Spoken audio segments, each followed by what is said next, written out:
Hello दोस्तों, book studio में आपका स्वागत है। आज की वीडियो में best selling book the power of habit से आप जानेंगे कि जब हमें किसी काम को करने की आदत हो जाती है तो उस काम को डेली रूटीन में करने के लिए इतना ज़्यादा दिमाग लगाने की ज़रूरत नहीं पड़ती। वो काम आप आसानी से कर लोगे क्योंकि उस काम को करने की आदत आपके माइंड और बॉडी में इतनी गहराई से रम चुकी होगी कि वो काम आप बिना किसी प्लानिंग के कंप्लीट कर लोगे।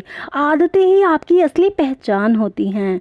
बुक के ऑथर चार्ल्स डुहिंग ने इस प्रोसेस को अच्छे से समझाया है कि आदतें कैसे बनती हैं, कैसे काम करती हैं और कैसे आप अपनी विल पावर से आदतों को बदल भी सकते हैं। वेल दोस्तों, अगर आपने अभी तक हमारे चैनल को सब्सक्राइब नहीं किया है तो प्लीज़ ऐसी वैल्यूएबल वीडियोस के लिए और हमें सपोर्ट करने के लिए हमारे चैनल को सब्सक्राइब ज़रूर कर दें। तो चलिए दोस्तों, बुक के इम्पॉर्टेंट कॉन्सेप्ट्स को समझते हैं। नंबर 1, आदतों का फंदा। आदतें कैसे बनती हैं। ऑथर बताते हैं कि अरस्तु, ओपेरा विनफ्रे और विलियम जेम्स जैसे अनेकों लोगों ने अपनी लाइफ का एक लंबा टाइम ये समझने में लगा दिया कि आदतों का अस्तित्व क्या है, क्यों हैं ऐसी आदतें, कैसे बनती हैं। हालांकि अब साइंटिस्ट को ये बात पूरी तरह से समझ आनी शुरू हो चुकी है कि आदतें कैसे काम करती हैं और सबसे इम्पॉर्टेंट बात कि आदतों को कैसे बदला जा सकता है। काफ़ी टाइम पहले MIT के शोधकर्ताओं ने एक नई टेक्नोलॉजी के ज़रिए चूहों के माइंड पर रिसर्च करने का फैसला किया। उन्होंने सर्जरी के जरिए हर चूहे के दिमाग में ऐसा कुछ लगा दिया, ऐसे कंट्रोल लीवर, दर्जनों छोटे छोटे तार फिट कर दिए ताकि वो चूहों की हर छोटी से छोटी हरकत के दौरान उनके माइंड में होने वाले हर एक्शन का पता लगा सकें। शोधकर्ताओं ने उन चूहों को T आकार वाली एक भूल भुलैया में छोड़ दिया जिसके दूसरे किनारे पर एक चॉकलेट रख दी गई। भूल भुलैया में चूहों को एक दरवाजे के पीछे रखा जाता था। ये दरवाज़ा क्लिक की आवाज़ होने के बाद खुलता था।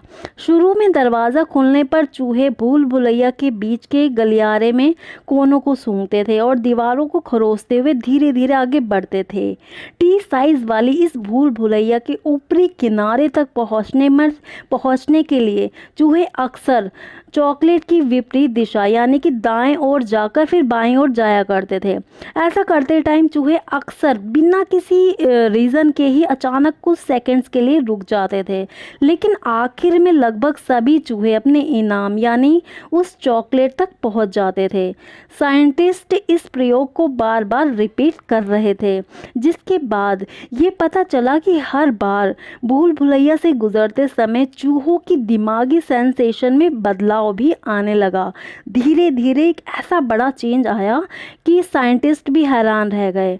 साइंटिस्ट ने चूहों के माइंड की रिसर्च करने के बाद ये कंक्लूजन निकाला कि चूहों को उस भूल भुलैया में चॉकलेट तक पहुंचने के लिए अब ज़्यादा सोचना नहीं पड़ रहा था। वो तेज़ी से उस भूल भुलैया को पार करके चॉकलेट तक पहुंच रहे थे। साइंटिस्ट ने पाया कि भूल भुलैया को आसानी से पार करना और चॉकलेट तक पहुंचना चूहों की एक आदत बन चुकी थी। ऑथर बताते हैं कि जब हमारा माइंड किसी भी रोज़ किए जाने वाले काम को करने के लिए नॉर्मल बिहेव करने लग जाता है या उस काम को हमारी आदत में शामिल कर देता है तो इस प्रोसेस को चंकिंग कहते हैं। अपनी डे टू डे लाइफ में कोई भी पर्सन ऐसे कई काम करता है या ऐसे कई नॉर्मल बिहेव करता है जो उसकी आदत बन जाती है। काफ़ी सारी रिसर्च के बाद ये बात सामने आई कि कोई नई आदत तब बनती है जब हमारे माइंड में ये 3 स्टेप्स लगातार रिपीट हो रहे होते हैं। पहला स्टेप है इशारा मिलना। इसका मतलब है कि किसी भी काम के प्रोसेस को स्टार्ट करने के लिए उस काम को करने का थॉट हमारे माइंड में आना। जैसे कि चूहों को जब साइंटिस्ट ने उस T शेप वाली भूल भुलैया में डाला तो सबसे पहले उन्हें क्लिक की आवाज़ आती थी। ये उनके लिए एक इशारा था भूल भुलैया के अंदर जाने का। दूसरा स्टेप है रूटीन बनना। इसका मतलब है दोस्तों कि जब हम किसी एक काम को बार बार करते हैं, रोज़ाना करते हैं, लेकिन इसी के साथ ही तीसरा स्टेप भी जुड़ा हुआ है, वो ये है कि रिवॉर्ड मिलना, यानी कि इनाम मिलना। जैसे कि हमने आपको पहले एग्जाम्पल में बताया है कि चूहों को जिस भूल भुलैया में रोज़ाना भेजा जाता था, उसके एक कोने में चॉकलेट भी रखी होती थी। उस चॉकलेट तक पहुंचना ही चूहों का मकसद था, क्योंकि ये उनका रिवॉर्ड था। आदतों के बनने के प्रोसेस को एक और एग्जाम्पल के ज़रिए समझते हैं। मान लीजिए आपने अपने किसी खास को ड्राइविंग करते देखा और आपके माइंड में ये थॉट आया कि अब मुझे भी ड्राइविंग सीखनी है। ये आपके माइंड को एक इशारा देना हुआ। इसके बाद आपने ड्राइविंग सीखनी स्टार्ट कर दी। आप काफ़ी दिनों तक ड्राइविंग के हर स्टेप्स को बहुत सोच समझकर फॉलो करेंगे, लेकिन जब आप ड्राइविंग को पूरी तरह से सीख जाओगे, वो आपके रूटीन में शामिल हो जाएगी, तब आपको अपनी इस आदत से बेहद खुशी होगी। यही आपका रिवॉर्ड भी होगा। कुछ टाइम के बाद आप ड्राइविंग करते टाइम ये महसूस करेंगे कि ड्राइविंग के हर स्टेप्स को आपको फॉलो करने की ज़्यादा ज़रूरत नहीं पड़ रही, यानी कि उसके लिए ज़्यादा आपको सोचना नहीं पड़ रहा है। सब कुछ अपने आप होने लग जाएगा, क्योंकि वो आपकी एक बड़ी आदत बन चुकी होगी। नंबर 2, आदतों को बदलने का सुनहरा नियम। किसी भी आदत को बदलने का सुनहरा नियम यही है कि पुरानी आदत को बदलने के लिए उसका इशारा और इनाम को पहले जैसा ही रखा जाए। बस इस आदत के फंदे में एक नए प्रोसेस को जोड़ दिया जाए। इस नियम को फॉलो करके किसी भी आदत को बदला जा सकता है। फॉर एग्ज़ाम्पल, ज़्यादा तीखे खाने की आदत तब तक चेंज नहीं हो सकती जब तक पुराने इशारे और रिवॉर्ड मिलने की डिज़ायर को पूरा करने के लिए सही क्रिया ना चुनी जाए, सही प्रोसेस को ना चुना जाए। ऑथर कहते हैं कि बुरी आदतों को जड़ से नहीं मिटाया जा सकता है, उन्हें सिर्फ परिवर्तित किया जा सकता है। आदत को बदलने का नियम हमेशा कारगर साबित होता है, लेकिन कुछ आदतें ऐसी भी होती हैं दोस्तों जिन्हें बदलने के लिए एक और इम्पॉर्टेंट चीज़ की ज़रूरत होती है, और वो है आपका खुद पर विश्वास होना। नंबर 3, सफलता की ऊंचाइयों पर पहुंचे संगठनों की आदतें।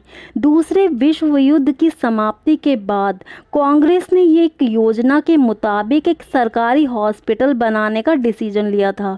ये योजना 25 साल गुजरने के बावजूद भी जारी रही थी। इसीलिए जब भी स्वास्थ्य योजना के लिए कहीं से भी फंड मिलता तो सरकारी ऑफिसर नए हॉस्पिटल की बिल्डिंग बनाने लग जाते, जबकि जिन कस्बों में ये हॉस्पिटल पहले से ही बनाए जा चुके थे, उन कस्बों को हॉस्पिटल की बिल्कुल भी ज़रूरत नहीं थी।